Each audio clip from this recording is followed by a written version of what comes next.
그렇습니다.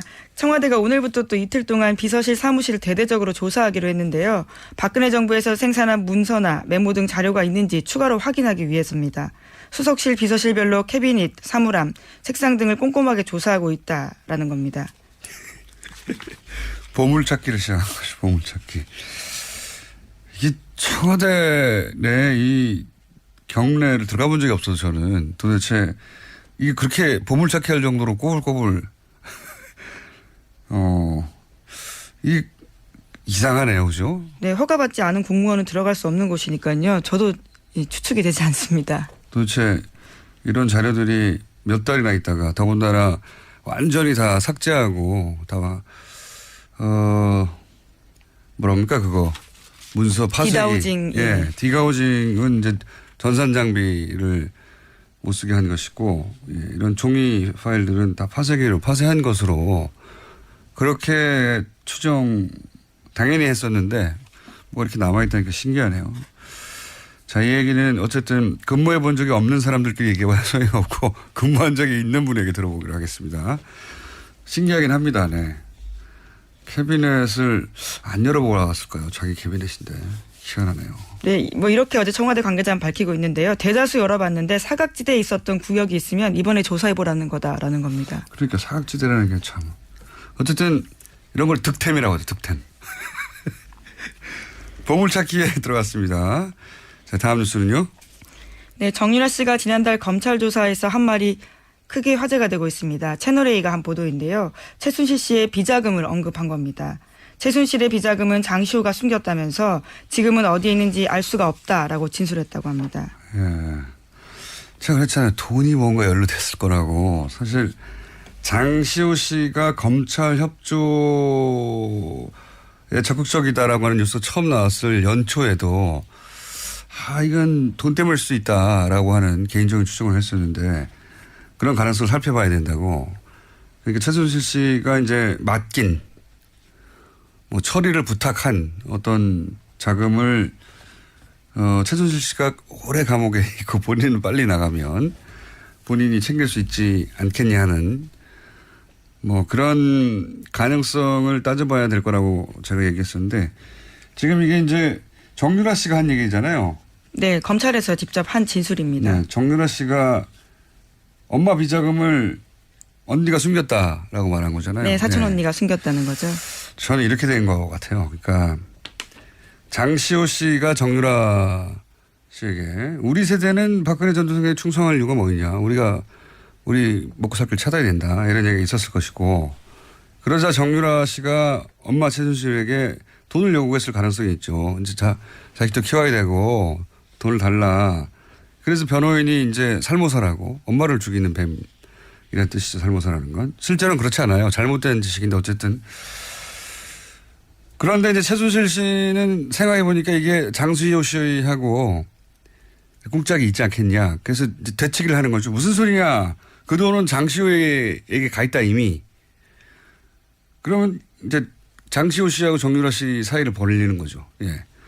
그래서 장시호 씨한테 가서 따지니까 장시호 씨 무슨 소리야 나는 없다. 예. 결국 검찰에서 관련된 네. 이야기를 한 거죠. 장시호 씨가 실제 네. 돈이 있던 혹은 뭐 돈이 있는 것을 알고 있든 모르든 당연히 없다고 했겠죠. 예. 그러자 이제 정유라 씨는 검찰에 가서 특검에 가서 꼬질른 거죠. 돈이 저기 있다는데요? 라고. 재밌습니다. 예. 뭔가 돈이 연결됐을 줄 알았어요, 제가. 예. 비자금 관련해서는 작년 12월 달에 장시호 씨가 최순실 씨 만난 자리 검찰에서 한 이야기가 있습니다. 최순실 씨가 장시호 씨한테 삼성동 2층 집에 현금이 있으니까 가져가라라고 이야기했다는 거거든요. 이게 삼성동 2층이라는 게 박근혜 전 대통령이 있던 예, 사저를 의미하는 거로. 그 집 2층에 금고가 있는데 그 금고를 열어보면 평생 먹고 살 돈이 있다고 했거든요. 그러니까 여기 대해서 장시호 씨가 최소 수억 원의 큰 돈이라고 했는데 수억 원을 어떻게 평생 이 가족의 씀씀이로 뭐 살 수 있습니까? 거기에 최소 수백억, 수천억이 있어야 말이 되는 거죠. 그런데 이 금고 어디 갔냐고요. 이 금고는 어디 갔는지 지금 행방이 묘연해요. 예? 네, 삼성동 집은 압수수색도 하지 않았었고 지금은 이사가 있기 때문에요. 묘연한 게 맞습니다. 이사를 급히 간 이유는 바로 그거라고 봅니다. 저는. 이사 가는 핑계로 이 금고를 처리한 게 아닌가. 여하간 지금 이제 서로 머리를 쓰고 있는 거예요. 장시호 씨는 정유라 씨를 끌어들여서 그 돈을 추가로 어떻게 추가든 혹은 뭐 돈을 좀 챙겨볼까. 정유라 씨는 자기가 살기 위해서, 엄마는 둘을 이간질하려고, 그리고 정유라 씨는 장시호 씨한테 혹시 있을지 모르는 돈을 뺏으려고, 이렇게 버뮤다 삼각지대 버금가는 지금 돈바다 삼각지대가 어디 갔죠, 근데 그 돈은? 예. 네, 물론 검찰에서 장시호 씨는 이를 부인하고 있습니다. 자신이 알았으면 진즉에 말했다면서 있으면 다 가져가도 좋다 이렇게 말했다고 합니다. 만약에 있다면 잘 숨겼다는 얘기고요. 예. 하지만 대질 조사는 거부했다고 합니다. 그러니까요. 장시호 씨, 정유라 씨 사이예요. 자, 어쨌든 돈이 연루되어 있는 그런 사건인 것 같았어요. 예. 그리고 이걸 두고 이제 그 변호인 측에서는, 정유라 씨 변호인 측에서는 보쌈 증인이라고 부르잖아요. 네, 그렇죠. 지난주 납치해 갔다는 금요일에 거죠. 그렇게 기자회견했습니다. 예, 보쌈 증인. 그러면서 CCTV를 공개했어요. 저는 이 CCTV를 왜 공개했는지 몰라. 보쌈이라고 하려면 그 탄 차로부터 막 도망가야 되잖아요. CCTV를 보면 그 차를 향해 달려가요. 이걸 왜 공개했나 몰라요. 심지어 신분증 놔두고 하다라고 해서요. 다시 돌아갔다가 또 돌아왔다고 합니다. 그러니까요. 예. 보쌈이면 차로부터 도망가야죠. 차를 향해 달려가는 CCTV를 내놓고 언론 플레이를 하면 말이 되나요? 좀 이상합니다. 전부 다 변호인도 이상하고 CCTV를 왜 내놨는지. CCTV는 차를 향해 달려가거든요. 정유라 씨가 보쌈을 당하려고. 예. 화면상으로는 납치가 아니라 일종의 증인보호 요청을 한 걸로. 네, 실제로 본인이 요청했다고 합니다. 새벽에 연락해서요. CCTV를 삭제해야죠. 이건 검찰이 내놓을 CCTV죠. 자, 봐라, 우리를 향해 이렇게 달려왔다고. 아주 재밌습니다. 코미디가 크게 벌어지고 있다. 자, 다음 뉴스는요. 네, 박근혜 전 대통령이 지난주 금요일에 일주일 만에 법정에 나왔습니다. 발가락을 다쳤다라고 밝힌 바가 있는데 목발이나 휠체어는 이용하지 않았습니다. 대신에 샌들을 신었는데 수감 이후에 한결같이 신던 7cm 구두는 포기했습니다. 하여튼 이쪽 뉴스는 참 여러 가지로 웃깁니다. 화도 나고 웃기기도 하고. 그러니까 네 번째 발가락을 문지방에 찧어서 걸을 수 없다는 거잖아요. 예. 네, 그런 이유로 법정에 나오지 않았었습니다. 예. 수차례. 신발만 가난을 신으면 나올 수 있는 거였잖아요.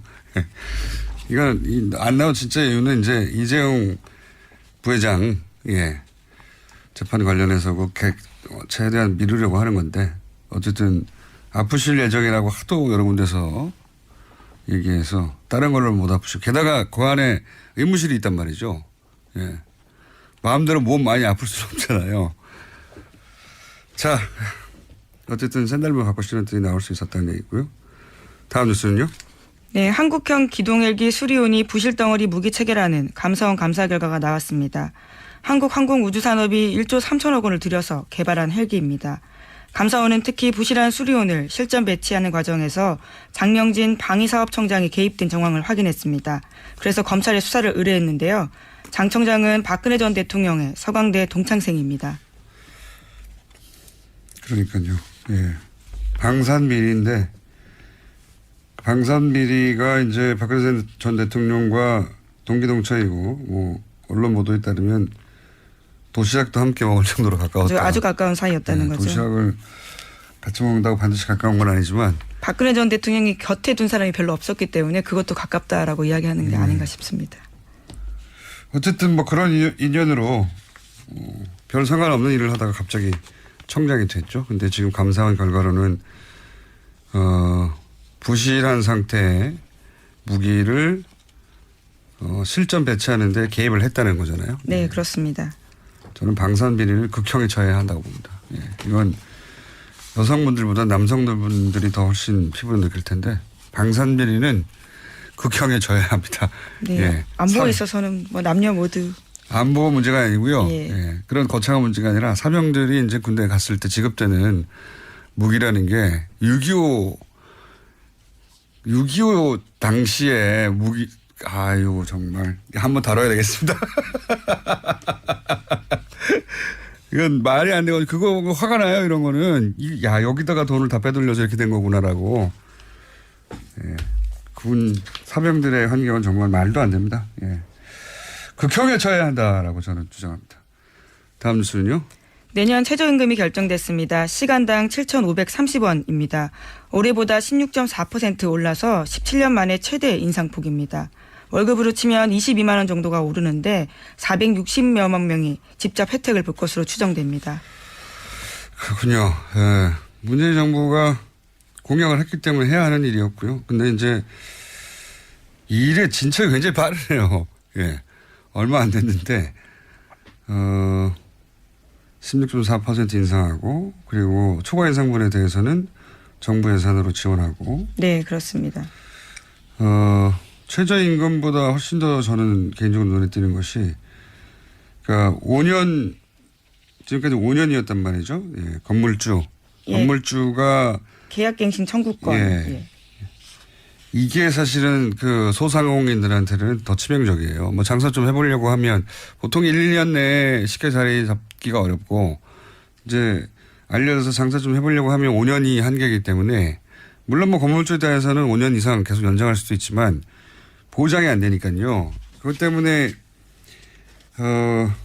실컷 그 자리에서 뭐랄까 땅값도 올려놓고 예, 장사도 어느 궤도에 올랐는데 나가야 되는 경우가 많았는데 이게 10년으로 늘어나는군요. 예. 일 참 빨리 합니다. 이 정부는. 자, 다음 뉴스는요. 네, 예결위가 오늘도 소위를 개최한 뒤 내일 전체회의를 의결을 거치고 추경안을 본회의에 상정할 계획입니다. 이건 뭐 어차피 될 거였기 때문에 예. 잠시 후에 저희가 어쨌든 이 문건 뭐라고 불러야 됩니까? 문건 발견 사건? 예. 문건 발견 사건. 득템이라고 말씀하셨죠. 득템, 예. 문건 득템 사건인데 이거에 대해서 저는 야당 공세도 좀 굉장히 재밌어요. 그 얘기만 하고 끝내죠. 예.